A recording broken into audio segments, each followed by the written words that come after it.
जय हिंद, वंदे मातरम। दोस्तों, मैं रवि पांडे अपने YouTube channel study with Ravi sir में आप सभी विद्यार्थी मित्रों का दोस्तों का स्वागत करता हूं।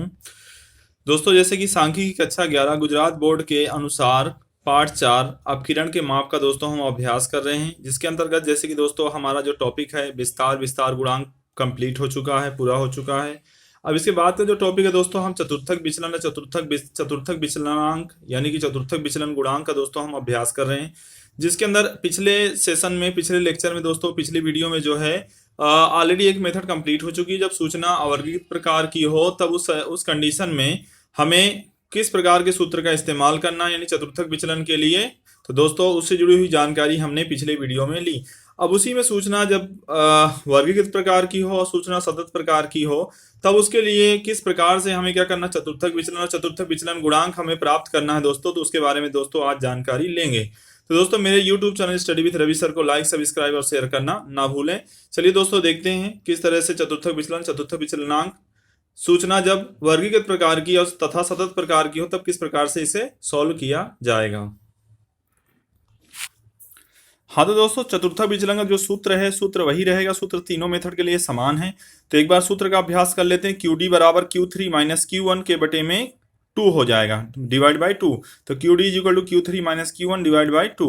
और यदि यही सापेक्ष है चतुर्थक विचलन या चतुर्थक विचलन गुणांक देखा जाए तो Q3 माइनस Q1 के बटे में Q3 प्लस Q1, ये आपका क्या हो जाएगा, सूत्र हो जाएगा। तो तीनों प्रकार की मेथड के लिए दोस्तों आपको प्रथम चतुर्थक और तृतीय चतुर्थक की आवश्यकता होगी।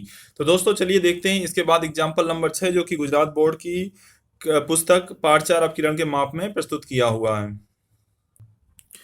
ओके फ्रेंड्स, तो उदाहरण नंबर 6, 50 बालकों की एक समस्या सुलझाने में लगते समय मिनट में की निम्नलिखित सूचना से बालकों की समस्या सुलझाने में लगते समय का चतुर्थक विचलन व चतुर्थक विचलनांक ज्ञात कीजिए। समय मिनट में 2 minute, 4 minute, 6 minute, 8 minute, 10 minute. तो 2 मिनट जिनका समय लगता है, ऐसे बालकों की संख्या 3 है।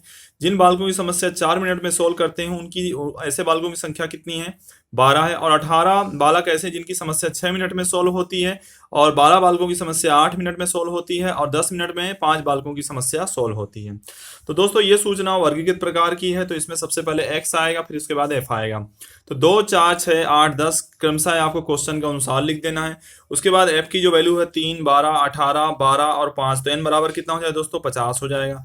अब CF ज्ञात करना, तो 3 का 3 ही रहेगा। 3 प्लस 12 15, 15 18 33, 33 12 45, 45 और 5 कितना हो जाएगा दोस्तों, 50 हो जाएगा। तो इस प्रकार से दोस्तों जो है आपका CFI निकल आया। अब यहाँ पर जो सूत्र लगाना, तो n बराबर आपका दोस्तों 50 हो जाएगा। n प्लस 1 के बटे में 4, तो 12.75, और 3 गुणे n प्लस 1 के बटे में 4, ये किसके लिए, तृतीय चतुर्थक के लिए हमें प्राप्त करना होगा।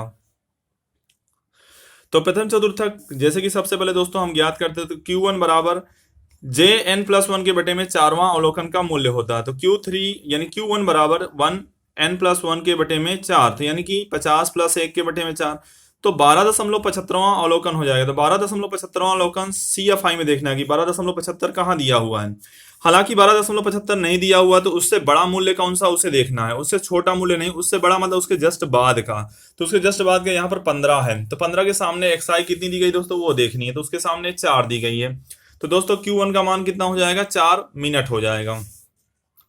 अब इसके बाद तृतीय चतुर्थक जैसे कि दोस्तों ज्ञात करना है आपको। तृतीय चतुर्थक Q3 बराबर 3 गुणे n प्लस 1 के बटे में 4वें अवलोकन का मूल्य। तो 3 गुणे 50 प्लस 1 के बटे में 4वें अवलोकन का मूल्य बराबर कितना हो जाएगा, 38.25वें अवलोकन का मूल्य। तब 38.25वां अवलोकन किस में आएगा आपका, 38.25वां अवलोकन जो है, तो 38.25वां तो नहीं दिया हुआ है, परंतु इसके बाद का कौन सा मूल्य है, इसके बाद का मूल्य है 45। तो 45 के सामने कितना दिया हुआ XI वो देखना है। तो यहाँ पर 8 दिया हुआ है। तो दोस्तों Q3 की वैल्यू जो हो जाएगी वह 8 हो जाएगी आपकी। अब उसके बाद चतुर्थक विचलन का जो सूत्र है उसे अप्लाई कर देना है आपको। तो QD बराबर Q3 माइनस Q1 के बटे में 2।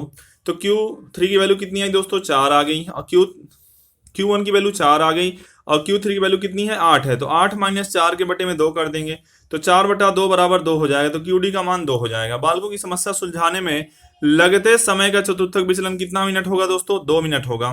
अब चतुर्थक विचलनांक क्या बन जाएगा दोस्तों, तो Q3 माइनस Q1 के बटे में Q3 प्लस Q1। तो यहाँ पर Q3 माइनस Q1 का मान तो 4 आ जाएगा, बिकॉज 8 Q3 का मान है और Q1 का मान कितना है, 4 है। तो 8 माइनस 4 के बटे में 8 प्लस क्या हो जाएगा दोस्तों, 4 हो जाएगा। तो यहाँ पर 4 प्लस 12, 4 बटा 12 बराबर 0.333 दोस्तों ये हो जाएगा चतुर्थक विचलनांक। अतः बालकों की समस्या सुलझाने में लगते समय का चतुर्थक विचलनांक कितना होगा दोस्तों? 0.33 जितना होगा। तो उम्मीद करता हूं दोस्तों ये प्रश्न आपको अच्छी तरह से समझ में आ गया होगा, और इस प्रश्न को किस तरह से मतलब सुलझाना है, किस तरह से हमें सॉल्व करना है, ये आपको पता चल ही गया होगा। यहाँ पर सूचना किस प्रकार की थी दोस्तों? सूचना जो थी आपकी वह वर्गीकृत प्रकार की थी, उसके आधार पर हमने इस सोल्यूशन को प्राप्त किया। अब इसी प्रकार का यदि कोई एक प्रश्न आपको सॉल्व करने के लिए दिया जाता है तो स्वाध्याय 4.2 का जो है दोस्तों क्वेश्चन नंबर 2 जो दिया हुआ है इसको आपको वेरीफाई करना है। इसी टाइप का प्रश्न है। पिछले वीडियो में दोस्तों आपको स्वाध्याय 4.2 का क्वेश्चन नंबर 1 दिया था, जो कि मतलब क्या एक वीडियो में नहीं अटैच हो पाया था, तो दूसरा एक 40 सेकंड का एक वीडियो गया था, उसके अंदर ये क्वेश्चन उसके अंदर है।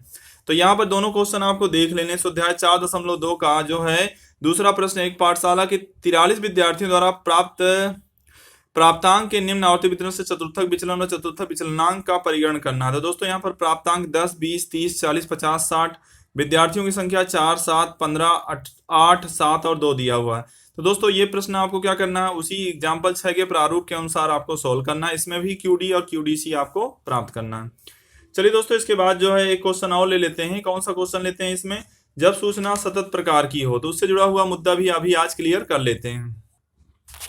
दोस्तों सूत्र जो रहेगा तो तीनों मेथड के लिए सूत्र वही रहेगा, सूत्र में कोई बदलाव नहीं करना है। तो जैसे कि उदाहरण नंबर 7 दिया हुआ पेज नंबर 131 गुजरात बोर्ड की बुक में, निम्न दिए गए एक शहर के 1000 व्यक्तियों की आय ₹1000 के वितरण से व्यक्तियों की आय का चतुर्थक विचलन और चतुर्थक विचलनांक निकालिए। आय 1000 रुपए में 50 रुपए से कम आय वाले 54 व्यक्ति हैं, 50 रुपए से 70 आय वाले 100 व्यक्ति हैं, 70 से 90 रुपए वाले 140 व्यक्ति हैं, 90 से 110 वाले 300 हैं, 110 से 130 वाले 230 हैं, 130 से 150 वाले 125 हैं, 150 से ज्यादा वाले कितने हैं? 51 हैं। तो दोस्तों यहाँ पर भी सेम उसी तरह से सबसे पहले आई लिख देनी है आपको, फिर उसके बाद FI लिख देना है। FI पर से आपको CFI जनरेट करना है। CFI कैसे जनरेट होगा? पहले का पहला ही रहेगा, 54 का 54, 54 प्लस 100 154, 154 प्लस 140 294 हो जाएगा दोस्तों, 294 प्लस 300 594।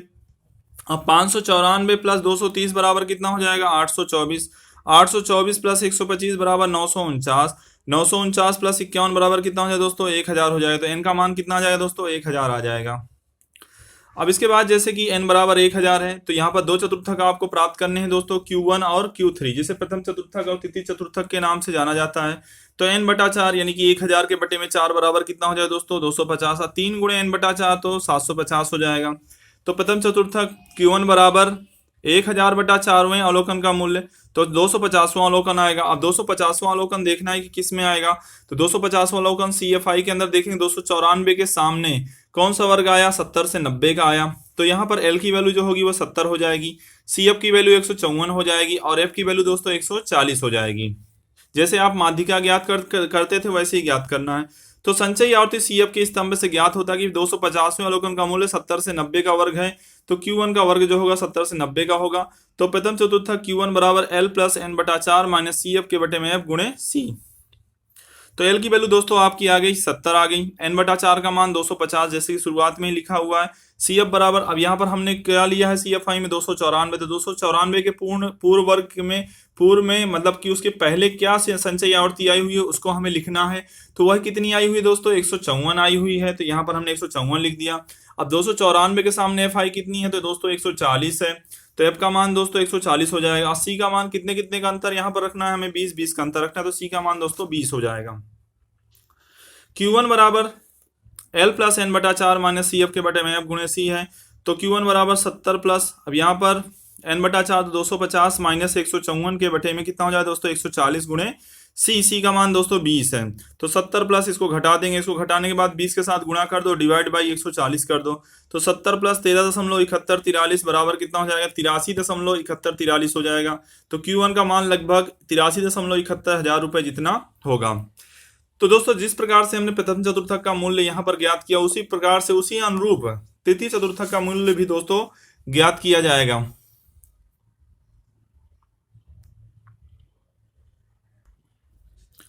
हाँ तो दोस्तों तृतीय चतुर्थक के लिए क्या कहा हुआ है कि Q3 बराबर 3 गुणे n बटा 4वें अवलोकन का मूल्य।